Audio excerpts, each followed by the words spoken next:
go. Red, white, and red. Who invented the fireworks? Chinese? I'm guessing. Yeah. Oh, look how bright that red is. Was it Chinese? Yeah, it was. Chinese invented black powder. Oh, yeah, I was going to say, did they invent gunpowder? Yeah, that's what's made out of it. They invented it by accident. They invented it.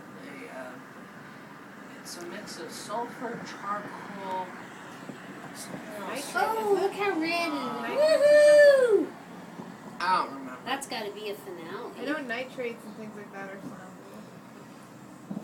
But anyhow, they were looking for like a youth thing for living forever, and they accidentally came up with that. But That would make you go out with a bang, not live forever.